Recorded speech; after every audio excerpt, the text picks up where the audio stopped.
Welcome everyone, good afternoon. I am welcoming you on behalf of Nathan Barant. He was not able to be here today. He's pulled in a different direction, offering a different workshop. I'm Isabel Alfonso Vittoria, and many of you know me. I'm your director of the Office of Employee Assistance, and I've met most of you who attended part one of the three-part series. This is part two. This is mindful leadership.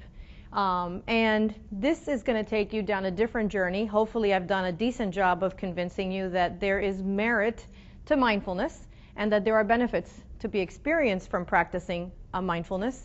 This is about taking it another step. I think it's basically a two-part process. It's first of all beginning with you and being mindful as an individual, and then having the opportunity to inspire and to, in essence, pass that along by being a mindful leader. And I thought that it would be important for us to think about leadership because I don't believe that leadership is associated with role or with title. We all are leaders in our own regard and have the ability to influence others.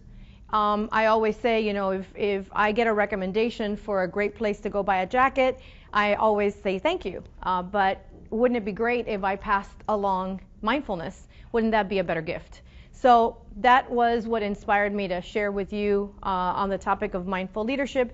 Has anyone heard or the term mindful leadership, or suspects or has an opinion or a definition for what that might be? Anyone? I'm open to hearing from you. First time? Is this the first time you've ever heard of mindful leadership? Anyone? First time? Okay. All right. Well, good. Hopefully by the time that we're done, this will be a topic that you not only understand, but maybe will also believe and cherish and pass on to others. So what are we going to discuss today? On the agenda, we're going to talk about the definition of mindful leadership. We're going to hopefully share with you some of the origins, because this had a root, it had a beginning, and I always like to share with you where things come from, because rationale is important. Discuss some of the cultural appeal of why mindfulness is now such a familiar term. I would imagine that 10 years ago, if I would have walked in here to talk to you about mindfulness, no one would have known what I was talking about. The fact that it has spread and that there is in fact a mindful leadership movement going on right now in the country. Talk to you about other related psychological constructs. In other words, there were other things that preceded mindfulness that go very hand in hand with mindfulness. And I hope that I can help you to marry those concepts and understand how they are aligned with each other. Psychology goes back to Greek times, and there have been layers over many centuries that have built on the knowledge of prior scholars. Welcome, make yourself comfortable anywhere you like.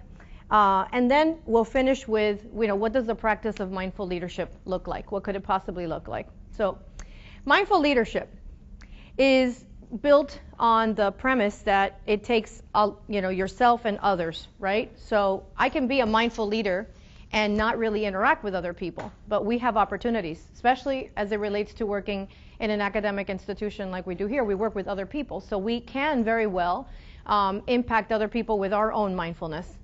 But a mindful leader is someone who embodies leadership presence by cultivating four things, and I'll break them down. Focus, clarity, creativity, and compassion in the service of others. How many of you have been to my compassion training? Okay, I believe I'm going to do compassion training with your group, so this will resonate with you next week.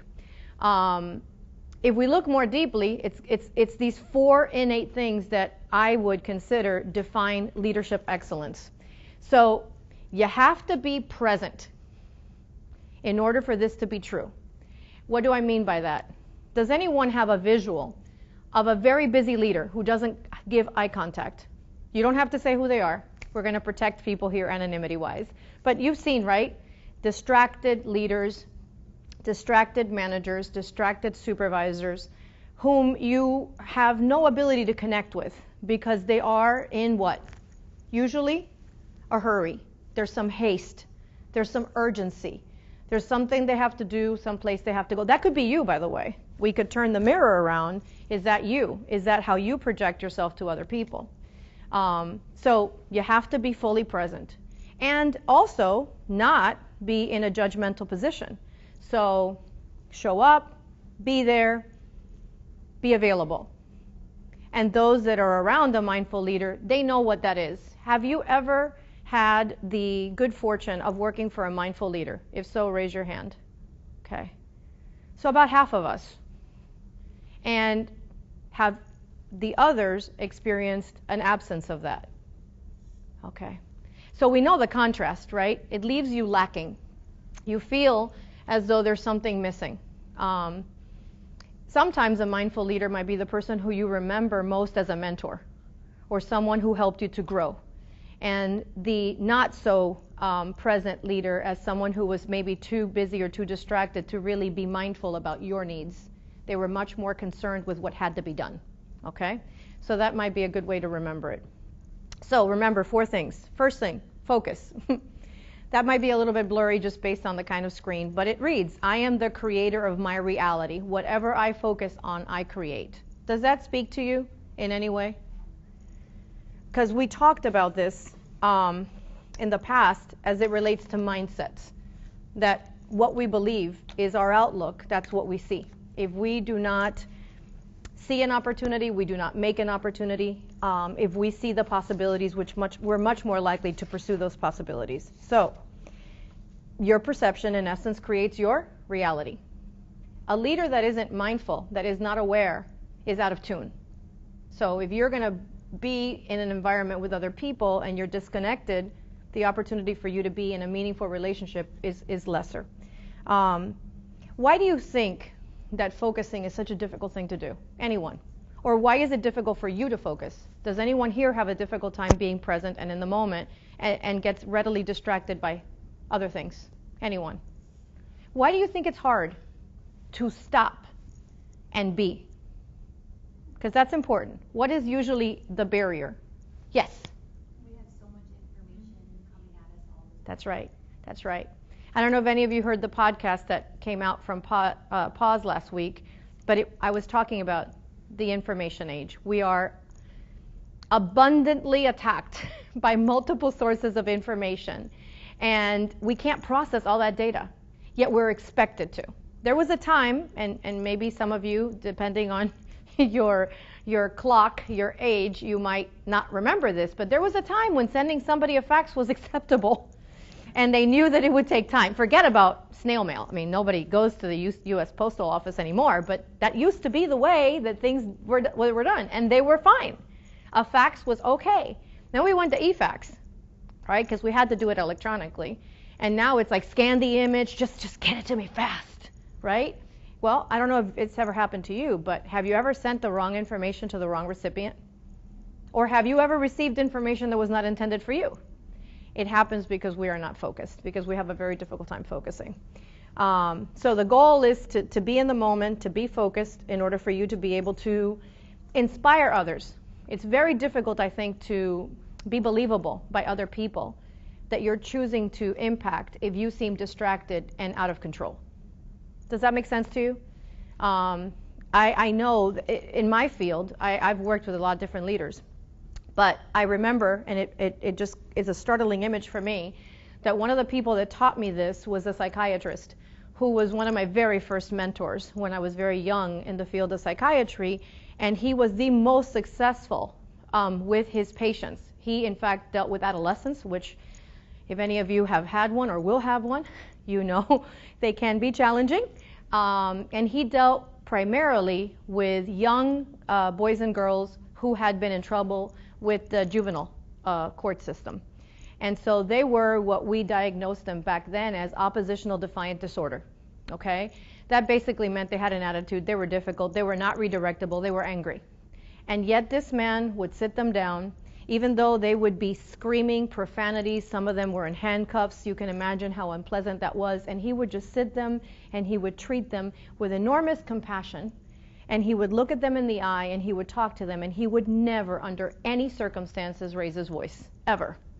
I heard people tell him horrible things because they were angry, right? They had been in trouble and now they were in a hospital, and you know, you're the person that's holding me here, and yet he would never, ever do anything but stay focused, in the moment, compassionate, and he could get the angriest, most belligerent young person to chill. And it stayed with me. That was 25 years ago, and I've never forgotten that you don't have to be out of control to help somebody get their control back. You cannot help others if you are not focused. So, very important part. A good book was written on this, and I'm going to make a lot of, I'm sorry, in the back. So one of my colleagues does this to very good effect. Okay. If he wants to get the attention of the person, his voice will start dropping. And if he starts speaking very, very quietly, that person is in serious trouble. Yeah. So it speaks. Yeah. Silence speaks. You've heard that too, right? People think that if they raise their voice, it's going to startle you into paying attention.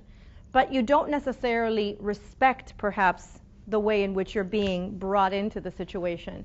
By calming you down, I'm much more likely to make a more meaningful connection with you. Thank you for the example. I didn't see you back there.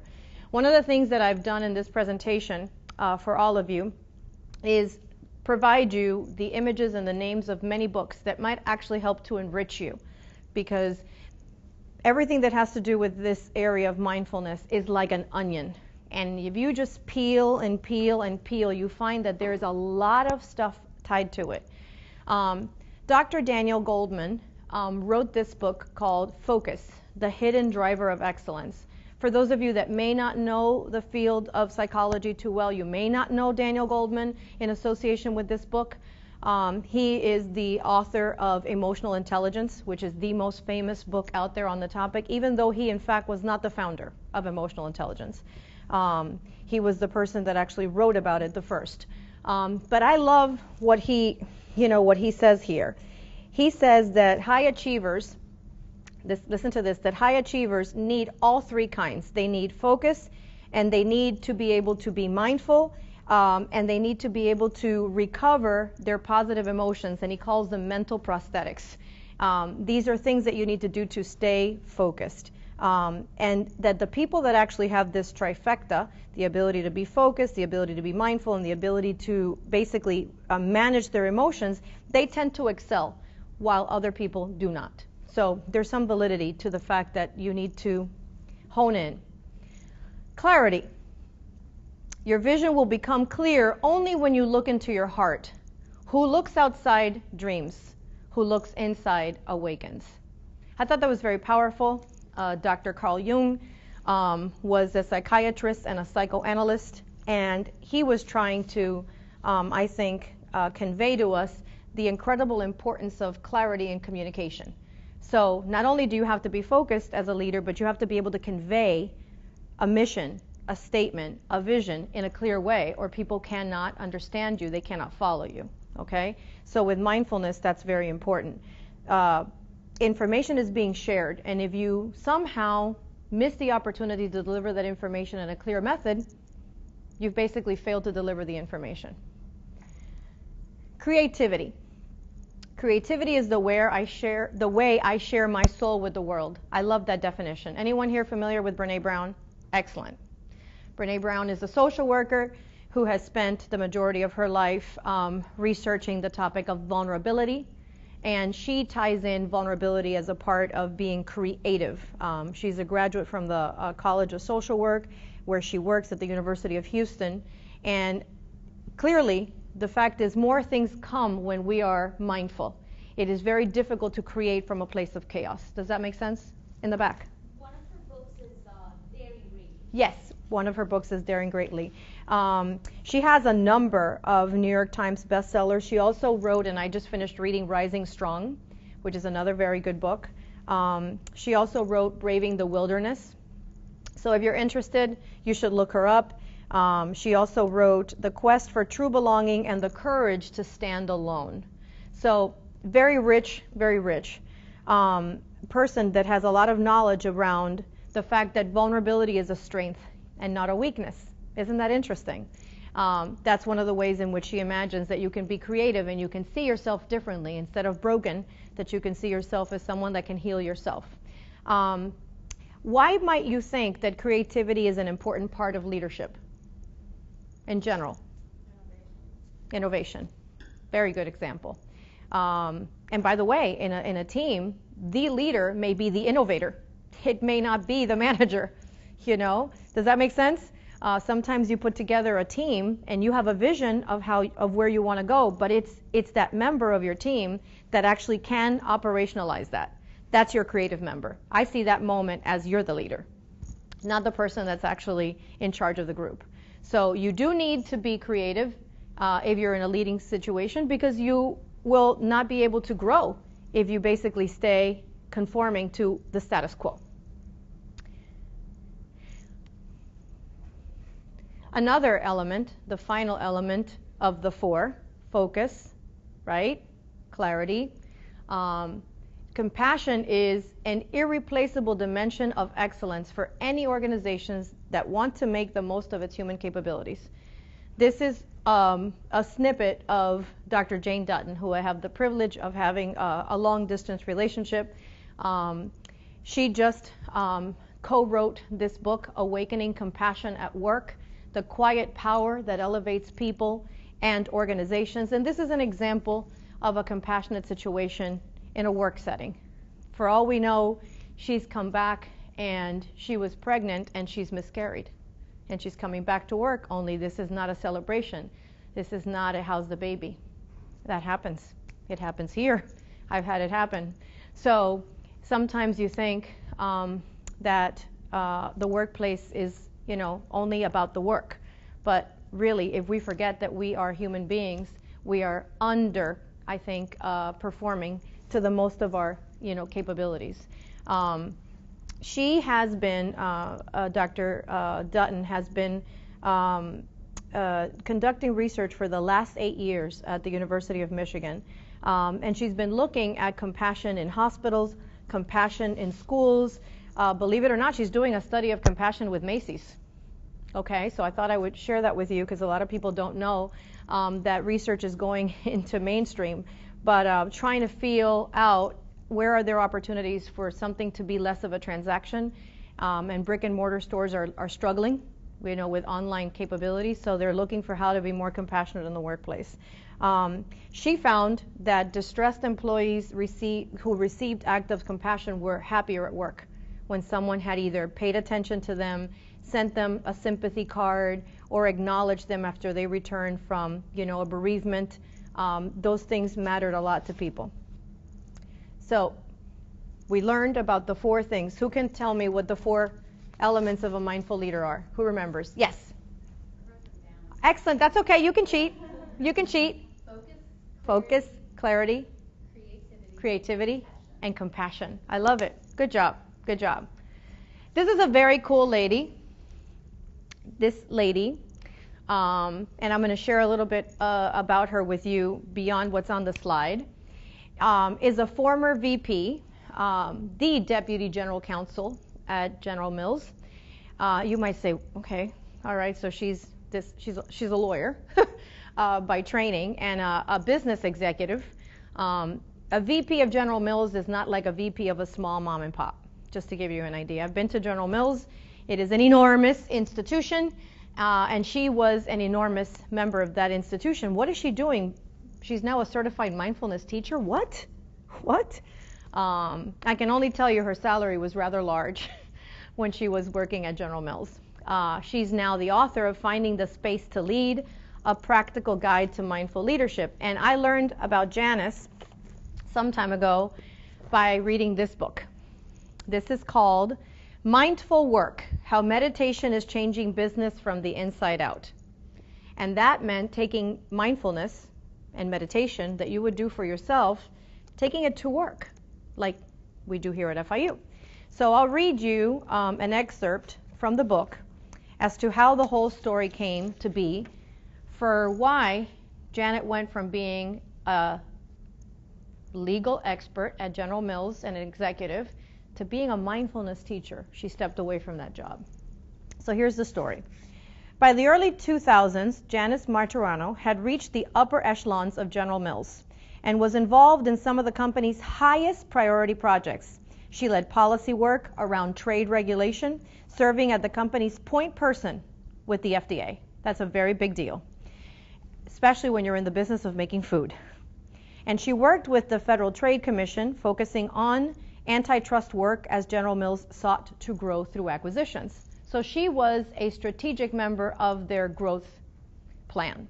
She was the person that needed to find the ways to legally grow and blow up and monopolize the market. So in 2000, she made a $10.5 billion bid for Pillsbury. This was General Mills trying to acquire Pillsbury, the baked goods company. Remember the little doughboy? Okay. Merging the two would create the fourth largest food company in the world, a global powerhouse that would dominate supermarket aisles and kitchen cupboards alike. So obviously there was a lot of pressure for her. She was in the acquisition and merger department, and there was a lot of opposition for the takeover of one company to the other. Kind of like it happens in technology as well, where the government wants to make sure that it's done correctly. So she had a lot of pressure. The intensity was not unique for her on this particular merger because she was experienced in doing so, okay? But nonetheless, it all rested on her. But in the midst of all of this negotiation with the regulators, an already tough situation became unbearable. In a short span, both of her parents died. That personal blow, on top of her workload, left her emotionally and intellectually drained. She eventually pushed the deal through, allowing General Mills to become an even more dominant force in the packaged foods industry. She did it in the midst of all that.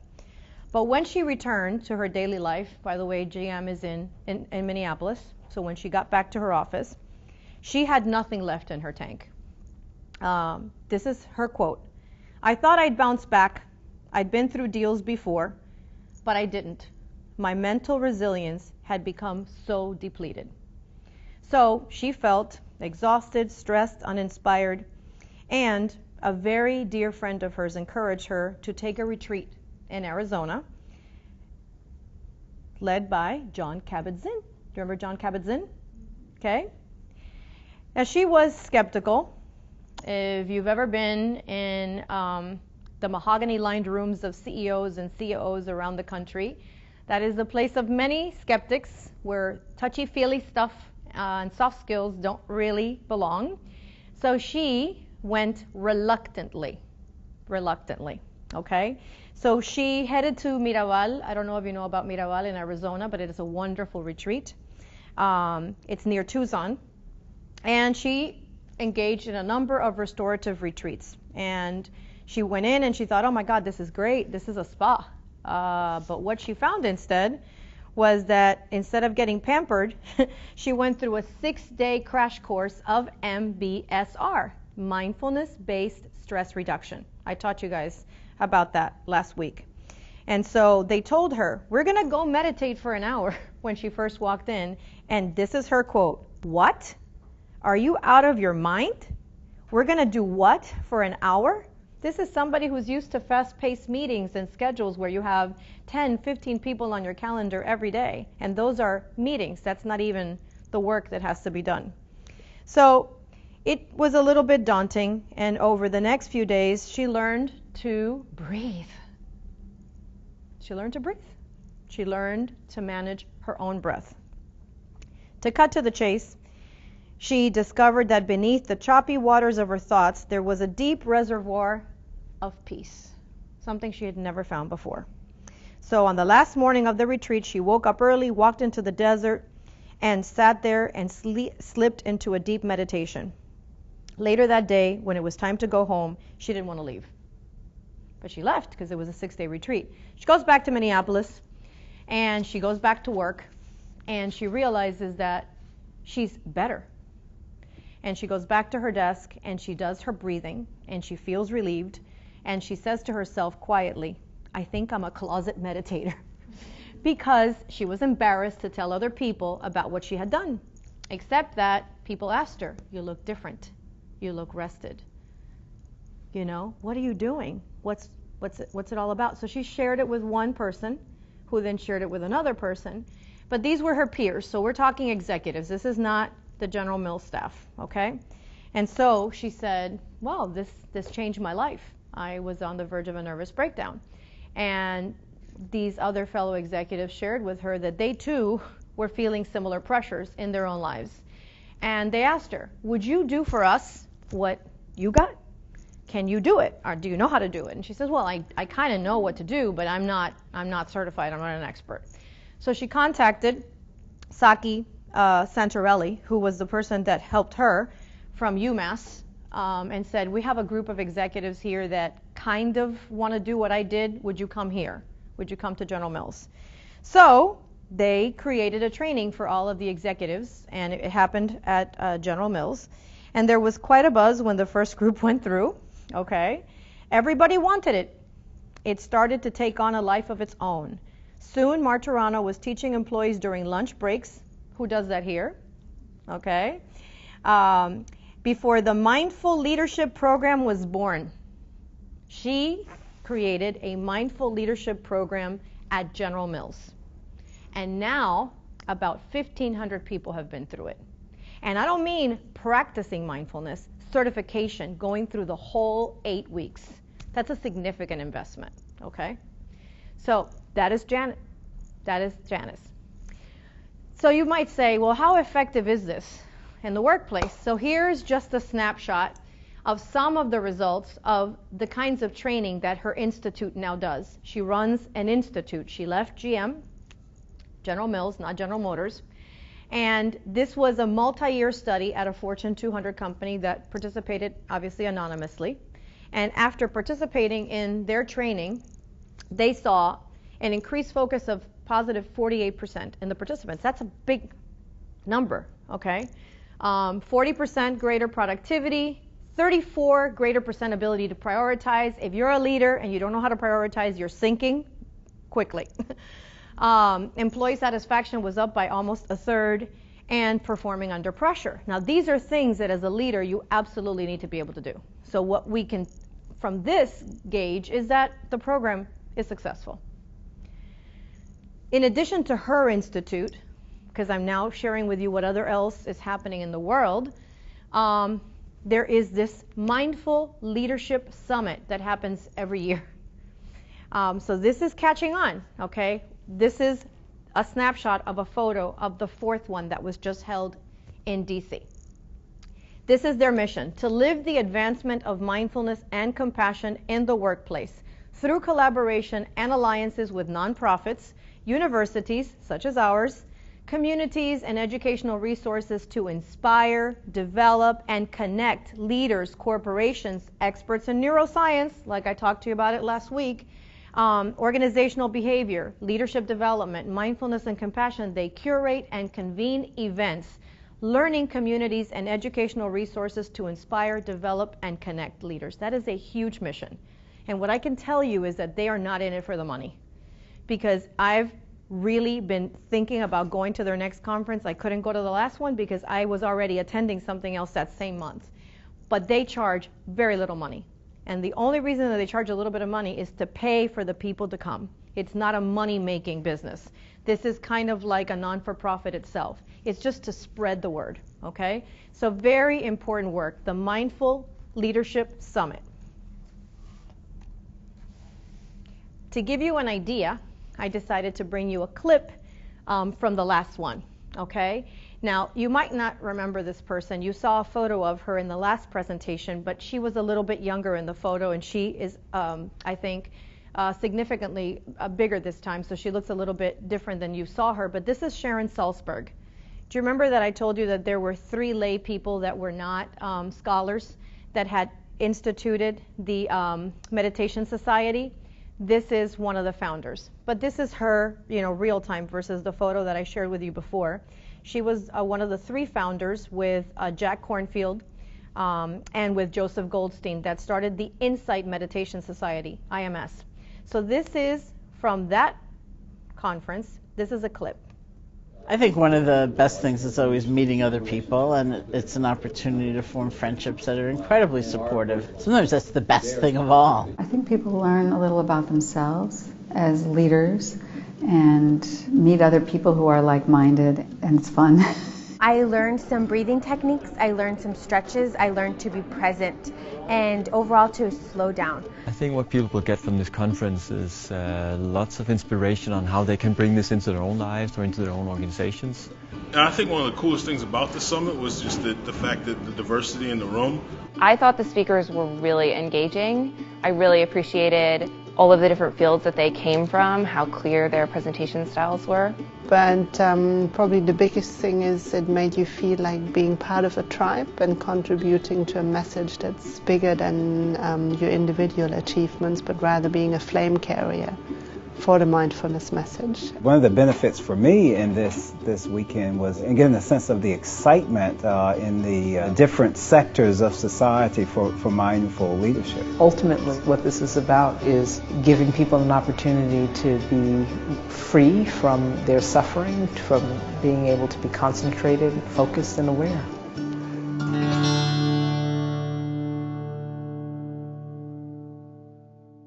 So, there's an institute now, there's an annual summit, and then there's SEALI, which is how it's pronounced, Search Inside Yourself Leadership Institute. I'm a member of this group. I follow them. I am in chats with them. So I follow the feed. I've wanted to attend the institute. It's very expensive, unlike the summit. If you recognize the colors, can anyone put together or imagine what this is associated with? Look at the colors. Google. This is now an institute at Google. Inside Google, there was a similar movement, like Janice. You can imagine the kind of environment that Google is, and that in innovation and in creation, there's a lot of pressure. To be ahead. It's a very competitive environment, the information age, right? So within their own organization, they created a mindfulness leadership program. And this is what it's called. Search Inside Yourself Leadership Institute, known as SEALI. The Search Inside Yourself is a program that teaches tools for none other than what we talked about, right? Focus. Self-awareness could be used interchangeably with mindfulness or emotional intelligence, and resilience, so people can create a better world for themselves and others. What a noble cause, right? Backed by world experts in neuroscience, mindfulness, and emotional intelligence, Search Inside Yourself has already changed thousands of lives in more than 100 cities around the world. So that's what SEALI is. And look at the business card of their leader. Can anyone from afar read what it says? What is his title? Can anyone see it? It's a little bit fuzzy. Jolly good fellow, which nobody can deny. That is his real job title. That is not a joke, okay? That is not a joke. Chade Mantang is the Janice Martirano of Google, okay? Janice is an attorney, I should say, and Chade is an engineer. Chade was one of the first engineers at Google, okay? And coming at it from the same place, innovation, creation, trying to be ahead of the game, he found himself unable, right? So here's Chade. Do you see the Google colors in their seating? And that is the book that he wrote, Search Inside Yourself, The Unexpected Path to Achieving Success, Happiness, and World Peace. And the forewords are by none other than Daniel Goleman, who I just talked to you about the book Focus, right? The author of Emotional Intelligence, and none other than Jon Kabat-Zinn. Do you see where this is all coming together? Okay, so these are like-minded people who are reaching across to work with each other to bring that kind of mindfulness into the workplace. So like I said, he was one of the first engineers. He helped to build Google's first mobile search service. That's how far back he goes. And he headed the team that kept a vigilant eye on Google's search quality. So that little box that we all type our words into to get what we want, he was the lead on that project. And now everybody says, let's Google it, right? There was a time when there was no Googling anything. So, and I know because I was here at this school studying when there was no such thing. I was looking at articles through microfiche, okay? So the world has changed a lot. Remember, before Google, there was Ask Jeeves. Yes. Yes, it's very funny. So I felt, you know what, let me give you a snippet of what a SEALI looks like. Okay? So I'm going to play you just a little video of what being in a Sealy looks like. One of the things that's been most inspiring to me is every time is when I hear Meng's courage to have this really big goal, which is to be one of the causes for peace in the world. Sealy is important because it's a way for people in all walks of life to be able to learn mindfulness, become more productive, more efficient, and most importantly, happier. Search inside yourself is about goodness. It's about inner peace, inner happiness, and compassion. What Sealy does is it gives you tools to become more aware of what really matters in your own life, what matters professionally. It's incredibly powerful conceptually, and in its practice there's evidence of how powerful it is as well. The quality of the people actually who are delivering this course is just amazing. You know, after reading the book, as soon as the course itself was announced, I was all over it. And essentially it is about using meditation training based on emotional intelligence. I like the instructors, you know, they're the best at, you know, what they do. Everything you learn is simple, it makes sense. People who want to support you in becoming more self-aware and making a greater contribution to the world. Creativity, better self-awareness, empathy, mindfulness, enthusiasm, greater well-being, practical, emotional intelligence, diversity, compassion, and fun.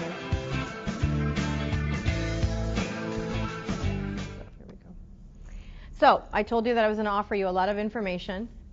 Here are a number of amazing books, and one that I thought would make you laugh.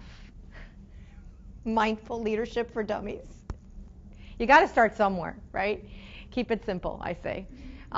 It's actually, you know, science-based. It's just, you know, for laugh. But these books are very good. The book on your right, far right, is Janice's book. Okay, this is the book that she wrote that inspired her creating the Institute when she walked away from General Mills. Finding the Space to Lead, a practical guide to mindful leadership. Some of these books can be checked out here at the University Library. You don't even have to buy them. Mindful Leadership, 7 Steps to Transform Your Business and Your Life. The Mindful Leader by Michael Carroll. And then, of course, funny haha, Mindful Leadership for Dummies. So there's a lot of information out there already. You don't have to go and search. I also wanted to share with you that mindful leadership is going in many different sectors. This book by Valerie Brown and Kirsten Olson was written for school leaders, and I've recommended that book here to faculty because what are educators and professors but, you know, basically leaders of information, and if they could be more mindful in the delivery of that information, I think it would go a lot further with our students. The Mindful Leader, 7 Practices for Transforming Your Leadership, Your Organization, and Your Life, so different areas, by Michael Bunting. And then Leading Well, Becoming a Mindful Leader Coach. I do that as well because I'm a coach, so some people want to be coached toward being more mindful. They're not in therapy, they just want to be more mindful. Yes? Do you have book groups or something where people can read the book and talk about it? I don't, but that's a great suggestion. That might be something that we could do. One of the things that we could do with the Mindful Practices group, which is exactly this. Mindful Practices at Work. These are group, silent or guided. I do both. And some of you attend, so you know what I'm talking about. At this point, it's been practice-based, but I have no reservations about having one that is about the discussion of books on the topic. I think I had one session, I don't know if anyone here participated, in which we reflected on poetry, and poetry that inspired meditation and mindfulness. So there's many different ways that we can tap into being focused, but this is one of the ways that people are bringing it to work and how it's being introduced here at FIU. There's such a thing as mindful walking meditation, and if we had not been recorded today, that's exactly what I wanted to do. I wanted to take you all out. This is a real photo of folks walking together in meditation. I don't know how many of you are familiar with Bryant Park in New York City. Okay, one of my favorite parks. That's at Bryant Park. So this is a work group that does this in their lunch hour. I think it's fabulous, right? You can meditate walking. Did you know you could meditate walking? You could meditate walking. There are some people who do it. They do it on their lunchtime. Some of the members of my Mindful Practices group do it as a breakout. If there was a group, I would totally go. Yeah, we do it, and there is mindful driving. I know that might sound weird, but I do mindful driving. I listen to my meditation in my commute to work and in my commute back to the house to get myself centered. So there's many ways to do this. Emotional intelligence, you heard it, right? In different bites during the different sound bites that were being said. It's also known as EQ, which is obviously different than IQ. And I got you 3 different outlooks from 3 different sources. I don't know if you know Mark Brackett. Mark Brackett is a brain. He is the director of the Center for Emotional Intelligence at Yale. He does everything to do with the study of feelings out of Connecticut. And he says that emotional intelligence is using your emotions to facilitate your thinking. It's that simple, right? In other words, use the information. It helps you. When you know what your emotions are, your thoughts will get clearer. And then Theodore Roosevelt. No one knows how much you know until you know how much you care. Sometimes it's more about the feeling than it is about the thinking, the knowledge. Knowledge by itself without feeling is not very meaningful. And then Daniel Goleman, who we know now a lot about, EQ, how we manage ourselves in our relationships. Sorry for the typo.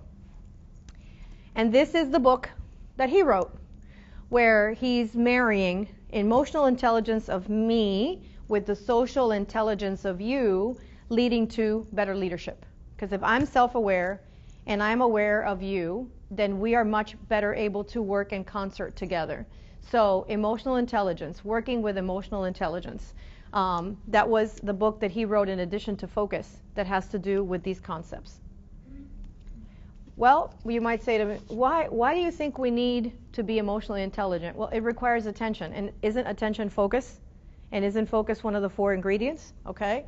And it demands intention. Okay? So the clarity piece, right? The creativity piece, intention. It's not enough to pay attention. You have to have intention. This is Daniel Goleman now. So I thought I'd bring you a current video footage of him introducing EI.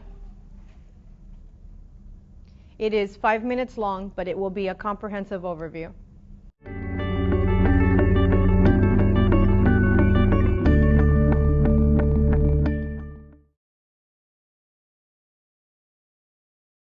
Emotional intelligence refers to how well we handle ourselves and our relationships. There are 4 domains. Self-awareness, knowing what we're feeling, why we're feeling it, which is a basis of, for example, good intuition, good decision making. Also, it's a moral compass. The second part is self-management, which means handling your distressing emotions in an effective way so that they don't cripple you, they don't get in the way of what you're doing, and yet attuning them to them when you need to so that you learn what you must. Every emotion has a function. Also marshaling positive emotions, getting ourselves involved, enthused about what we're doing, aligning our actions with our passions. The third is empathy, knowing what someone else is feeling. And the fourth is putting that all together in skilled relationship. So that's what I mean by emotional intelligence. There are many definitions out there. The part of the brain, it turns out, that supports emotional and social intelligence is actually the last circuitry of the brain to become anatomically mature. And because of neuroplasticity, the brain shapes itself according to repeated experiences. So my argument is, hey, we should be teaching kids regularly, over time, in a systematic way, self-awareness, self-management, empathy, and social skill. And in fact, there are now enough programs, and they've been around enough in schools, that they're about to publish a huge meta-analysis looking at hundreds of schools and kids that had the program versus those that don't. And guess what? All antisocial behavior, disruption in class, violence in school, goes down 10%. Pro-social behavior, liking school, well-behaved, up 10%. Academic achievement scores up 11%. So it really pays. Executive function, which is mediated by the prefrontal lobe, both helps you manage your emotions and helps you pay attention. So as kids learn these skills, they also learn basic learning skills. I think that the fact that that was an argument was one thing that caught people's attention. Then there was a little chapter on called Managing with Heart, which argued that leaders who were sons of a bitch were actually defeating the company's own mission. And I think that made a lot of people happy because they work for people like that. I don't know. Some people gave it to other people because they thought they needed help in this domain. I'm sure there's a zillion reasons why people like the book. I know IQ has been going up for 100 years as children encounter a more sophisticated cognitive environment as they grow.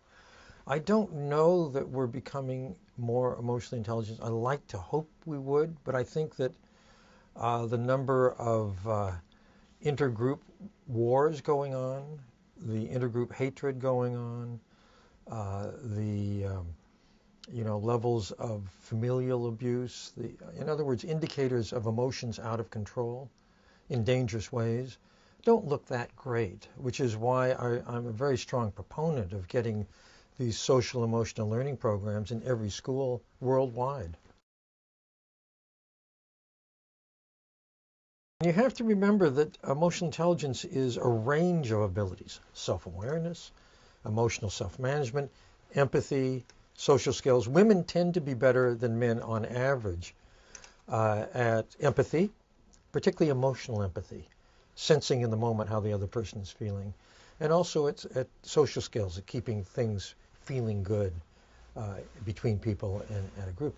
Men, on the other hand, tend to be better on average at self-confidence, particularly in groups, and at managing distressing emotions. But what's very interesting is if you look at leaders who are in the top 10%, there's no difference between the men and the women on any of those variables. In other words, you have a whole human being. So I would say that on average there probably are differences, men and women, in this domain of ability. But as people develop their skills, as people become more effective, they pick up strengths in areas that they need. I think that emotional intelligence is a universal, but it looks different in different places. Japan has a very rigid set of rules of social interaction, lots of subtleties. Americans typically blunder into the Japanese system, don't get what's going on, and it's embarrassing, but they wouldn't recognize necessarily emotional intelligence in Japanese setting. Brazil is a very different culture. It's very outgoing, kind of like an Italian culture, and so it would look different there. But I think the fundamentals are the same. I mean, it's difficult sometimes, I think, for us to... You have to remember that emotional intelligence is the social skills. The Women impact tend to be better of something like this. But the studies are piling. And so they're much more hopeful about a future where people are more intentionally peaceful. And all we have to see is the unrest of the world, globally, nationally. Just yesterday with the attempt in New York City. There are so many things that I think we can do to engender more kindness, more compassion, more empathy. A different term, but yet related, jumping to the term authentic leadership. This was a term that was coined by Bill George, who is the former chairman and CEO of Medtronic, a very large healthcare company, also based out of Minnesota, Minneapolis.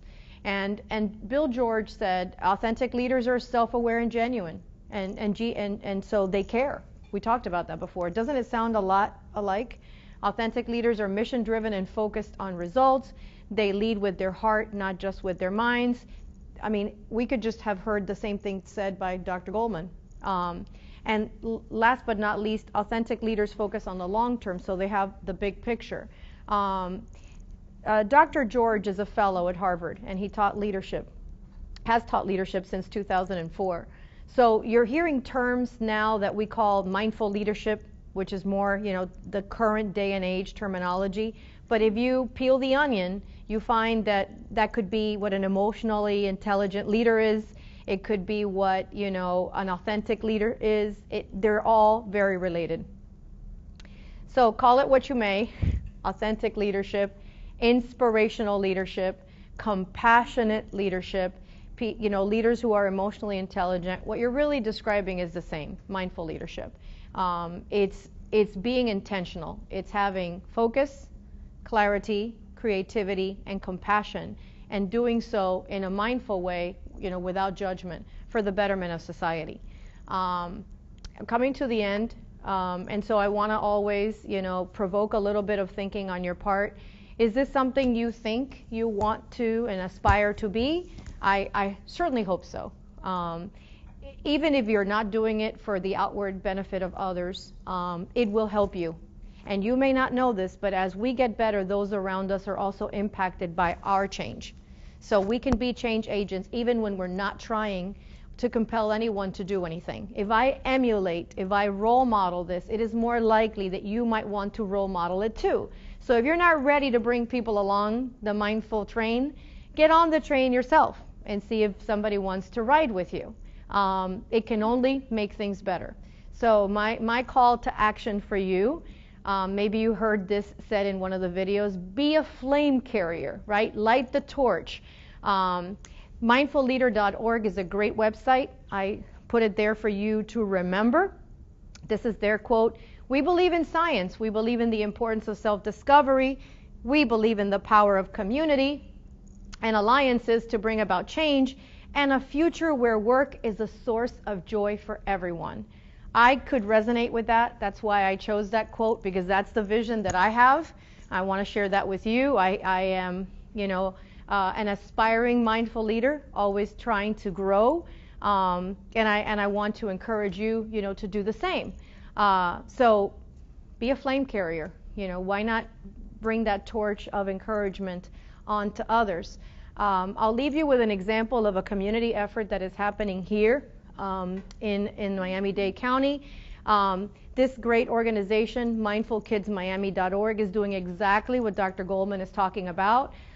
They are bringing about this to children that are school age, children that are in middle school and high school, and they are doing so in a community fashion. This was their advertisement for an event that is happening this coming Saturday. I would encourage you to go, but I can't because it's already full. They do everything for free. They only accept donations. So this December will be a special community class in partnership with a store in Lincoln Road. They tell you where it is. Join us for an opportunity to be introduced, to reconnect, or deepen an already existing mindfulness practice. So they're just, from a community standpoint, making these things available right here in Miami-Dade County. Now, there are many examples, but for the interest of time that we have and the limitations of our workshop today, I just chose this one for you. I thought it was beautiful. Awareness, compassion, free mindfulness community class. Who would think, right? We only see some of the negative things that we see in the news, but we don't know that there's some good stuff going on. So look them up, mindfulkidsmiami.org. There's a lot of information there. And again, I hope that you can be a flame carrier. Thoughts, questions, observations? Anybody? Did you learn anything you didn't know before? Lots. Is there anything that stayed with you that you think you might need to visit with a little longer, be more intentional about? Or do you think it's going to be challenging? It's not easy. Change is not easy. Being a mindful leader. What was that? I said I like the idea of being a mindful leader. Yeah. It's an attractive quality, not an easy one. Yes. I was actually going to ask you about the mindful classroom. How do we bring this to the classroom? And then you actually made a point about the mindful school Yes. leader. I don't know if it's going to be targeted to principals or school leaders. No, it's also for teachers. It's for teachers. If you go to that the website of mindfulkids.org, they have a number of workshops for teachers that you can actually sign up for, and you can go. They allow you to attend their workshops. Some of them are completely free. So they're actually trying to target administration, the teachers, and the children. Because think about it, societally, we usually go backwards. We go to remediation, to fixing problems. The approach that is being introduced is start at the beginning.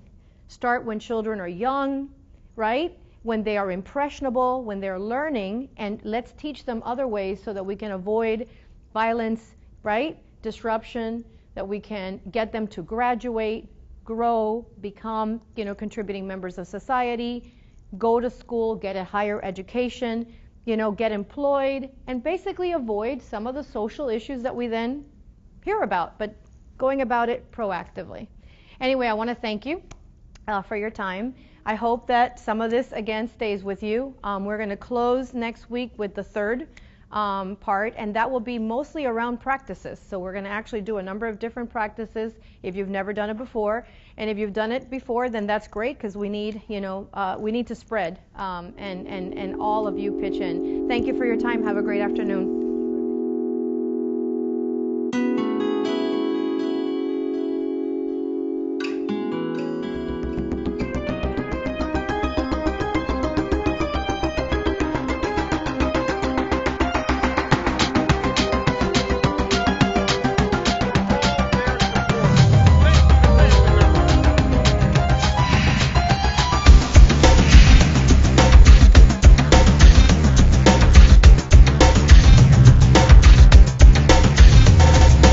Produced by Academic Video Services within the Division of Information Technology at Florida International University.